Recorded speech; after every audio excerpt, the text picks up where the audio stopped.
Welcome back. If you are the master of no, that means you are a quick decision maker. You know when to say yes and no, and you have a good sense of control over your life.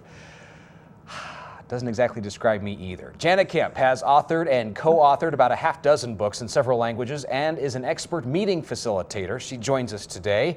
Thanks so much for being with us. Glad to be here. And let's talk about the book that you have set up in front of you. It's a book that you authored, and it's called No.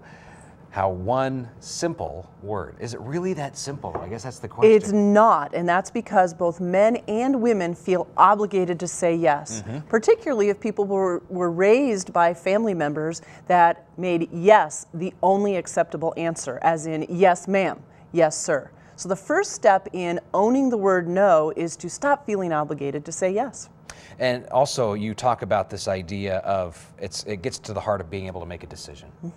So give us that 30,000 foot view of exactly what we're talking about when we talk about this ability to decisively act. The first step is to be able to take a breath before immediately shouting out the word, yes, I'd be happy to. So take that breath, and then, as I talk about in the book No, there's a model called the power model of no.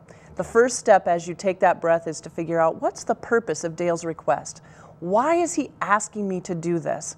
Will it help me accomplish my goals? Will it help my organization accomplish its business goals? And right away you get to the yes or no.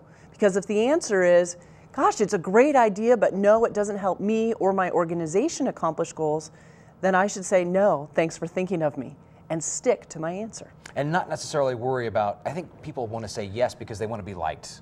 I want to be accepted, and I want to maintain this good relationship. But oftentimes when you say no and you give the parameters behind the no, you're going to build respect and trust with the people around you. In fact, the very first time I said no and realized I needed to add a little more finesse, it was a situation where someone was asking me to be secretary of an organization, a nonprofit. I was already serving on the board, and I, without thinking, because I knew what my own limitations were, said no. And the person kind of stood back with shock, like, oh my gosh, and I realized maybe that was a little abrupt and not as pleasant as it could have been. And so in the recovery, I said, well, I appreciate that you thought of me. I just know what my time limitations are, and so my best answer is no.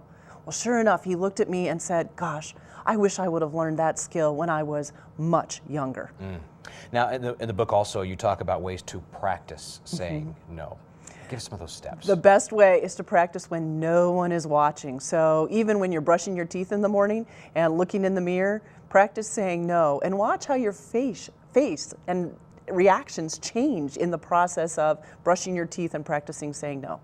Safer is, when you're driving in the car by yourself or with your kids, also practice saying no with as many different expressions as you can. That way, when you go through the drive-thru and they ask about supersizing your drink or your food order, you can say no with confidence and not feel any guilt at all. It's those simple ways of practicing that allow people to own the word no so that they don't get talked into a yes down the line.